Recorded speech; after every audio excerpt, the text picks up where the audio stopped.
Hi, welcome to the What If Wishes podcast. I'm Laura Gibby, your host. So today I started thinking about this meme I read a few weeks ago, and it was about procrastination in the sense of it said, let's see if I want to make sure I get this right. So it said, if you want to finish a project, first start on the big project.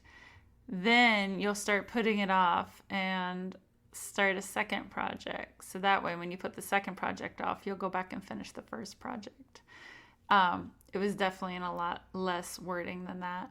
But it got me thinking about how often we have all these projects that are amazing ideas that we start and don't finish, that we get so excited for and we get halfway through and we don't really finish them. And there's really a huge thing behind the commitment to complete a project. And when you complete a project, all those feelings that come in, all the, just that sense of achievement, that sense of success. And I actually noticed this about myself probably, I'd say 6 months ago is when I first noticed it, in the sense that I would start something and then I would not lose interest, but I would go down the rabbit hole of distraction or starting a new project. And it was kind of this sense of, I have all these, I write down my ideas. And so I have all these written ideas, notebooks of written ideas, and most of them are like half done, but then it's, something just stops me. Or even I noticed with say doing the dishes, I would do half the dishes and then I would kind of walk off because I just wanted to pause. And it's good to take a pause in your life, but it's also good to kind of finish the project at hand. And so I started noticing that this is something that kind of played out in my life. And so one of the things is when you start noticing that, then you start, get curious about that. Start asking yourself, why is it I will start a project, get halfway through it, and set it aside? And step into that procrastination energy, because there's always something behind it. What is behind you procrastinating?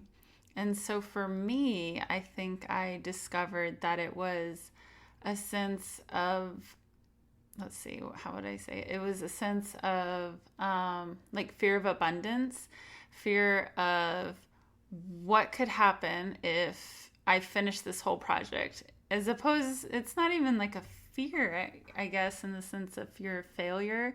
It's more so the fear of, what if this is so successful that it overwhelms me in that way? And I thought that was really interesting.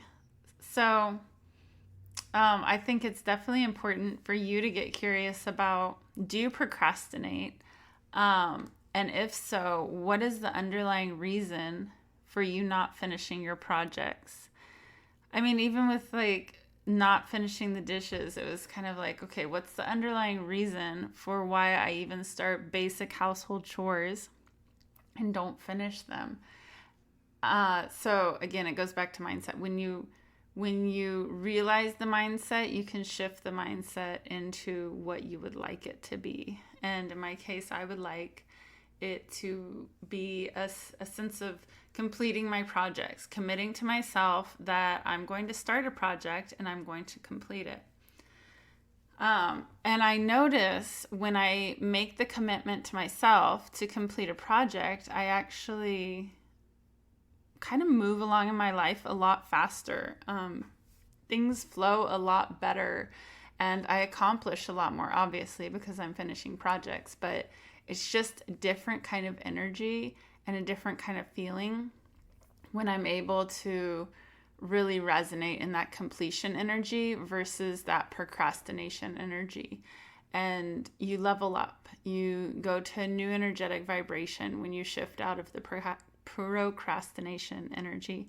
So I want you to think of a project. It could either be a project you've started and not completed, a project you've been putting off, or even brainstorm a new project that you would like to do and commit to yourself the completion of the project.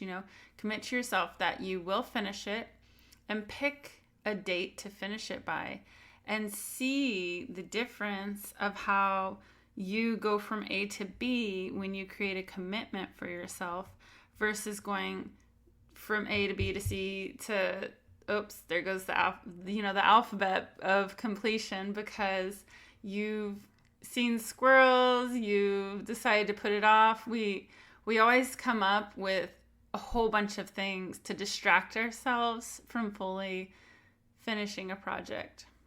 And let's see. So then you also identify, how are you wasting your time or distracting yourself from what you committed to creating? And a lot of people, I would guess, would be like scrolling through social media, reading a book even sometimes is what I realized tends to be my distraction. Is I start either diving into a book, or suddenly I get really curious about different subjects, especially like historical or medicinal subjects, because those are things that really interest me. Some people binge watch. It's just interesting, the different things we do to distract ourselves from fully immersing ourselves in the goals that we set. And I think it's so cool when you're able to step into that productivity energy of wanting to complete something and really completing it, that successful feeling, that excitement of getting something done. You just feel like you've really achieved something versus, I'll come back to this later. And then you start feeling guilty for not finishing it. And you start having all these emotions come up of, like why you're putting it off, and kind of feeling bad about yourself for putting it off, or all the different excuses you have for why you put things off. So I want you to really think about what it is that you've been putting off, what it is that you've been creating to put it off. And, the other thing we do is make those really long to-do lists. We make those to-do lists of, they're like a mile long, and it's all these different things you need to complete before you can sit down and focus on what you want to do. Or even all the things you think you need to complete to really make this project work. So that kind of taps into that perfectionist energy versus it's okay to be messy energy. And it's different though than take the time to get it done the right way. So you can have messy energy and still take the time to make something really fabulous. But when you tap into the perfectionist energy, it starts to kind of, it starts to get so nitpicky about every little thing that you stop having as much fun, but two, you start overthinking what you're doing as opposed to just enjoying what you're doing and finding the peace in it. Often those goals that we're meant to complete are ones that you're going to find passion, peace, and enjoyment in. You're going to follow that path of joy. So this is kind of going to be a shorter episode, I believe, but that was kind of my little tidbit that I thought of today around how we get things done and the flow that we resonate in those things. So I hope you find your flow. I hope you think of something you would like to do and commit to completing it, or commit to finishing any projects that you have left slightly undone. And that is my commitment for today, that I will also be picking out a project that I have been meaning to finish, but then I found many different rabbit holes to fall into that put off the project. So take care, have a beautiful day, and chat soon.